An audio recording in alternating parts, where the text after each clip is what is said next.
భద్రాద్రి కొత్తగూడెం జిల్లా మనుగూరు మండలం సాంబాయిగూడెం గ్రామంలో విషాదం నెలకొంది. కారు డోర్స్ లాక్ అయ్యి 3 ఏళ్ల చిన్నారి మృతి చెందింది. చిన్నారి కల్మిష ఆడుకుంటూ వెళ్లి ఇంటి సమీపంలో ఉన్న కారు ఎక్కింది. డోర్ లాక్ కావడంతో ఊపిరాడక మృతి చెందింది.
భద్రాద్రి కొత్తగూడెం జిల్లా మనుగూరు మండలం సాంబాయిగూడెం గ్రామంలో విషాదం నెలకొంది. కార్ డోర్ లాక్ అయ్యి 3 ఏళ్ల చిన్నారి మృతి చెందింది.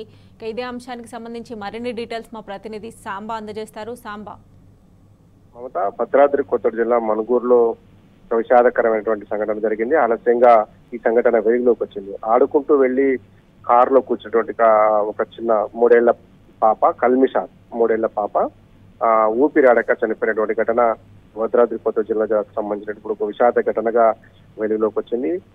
తండ్రి సాయి కుమార్, తల్లి లిఖిత దంపతులు వీరు సాంబాయిగూడెం గ్రామంలో నివాసం ఉంటున్నారు. వాళ్ళదే కారు పార్క్ చేసి ఉంది. ఈ పాప ఆడుకుంటూ వెళ్లి లోపలికి వెళ్ళినటువంటి సందర్భంలో ఆటోమేటిక్ డోర్ సిస్టమ్ ఉన్నటువంటి కారు కావడంతో ఆ కారు పూర్తిగా లాక్ అయిపోయింది. ఆ లోపల ఉన్నటువంటి పాప అరుపులు బయటికి వినిపించలేదు. అట్లాగే బయట ఉన్నటువంటి తల్లిదండ్రులు కూడా పాప ఎక్కడో ఆడుకుంటుందనేటువంటి ఒక ధ్యాసలో ఆ పాపను వెతకడం మర్చిపోయారు.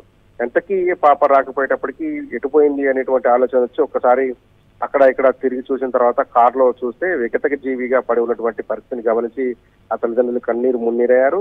దగ్గరలో ఉన్నటువంటి మనుగూరు ఆసుపత్రికి తీసుకెళ్లారు. కానీ అప్పటికే డాక్టర్ అమ్మాయిని పరీక్షించి ఆ పాపను తను చనిపోయిందని చెప్పడంతో అక్కడ ఉన్నటువంటి వారంతా కూడా కన్నీటి పర్యంతం అవుతున్నారు. పాప ఆడుకుంటూ తమ కళ్ళ ముందే ఆడుకుంటూ వెళ్ళింది, విగత జీవిగా కనిపించింది అనేటువంటి బాధతో వారంతా కూడా ఏడుస్తున్నటువంటి పరిస్థితి కనిపిస్తుంది.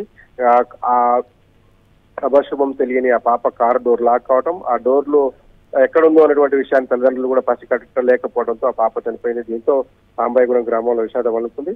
ప్రస్తుతం ఆ పాపకు సంబంధించినటువంటి క్రిమినేషన్ కార్యక్రమాన్ని పూర్తి చేశారు. ఆ కుటుంబం పూర్తి విషాదంలో నిండిపోయింది. Mamata. Right Samba, thanks for updates.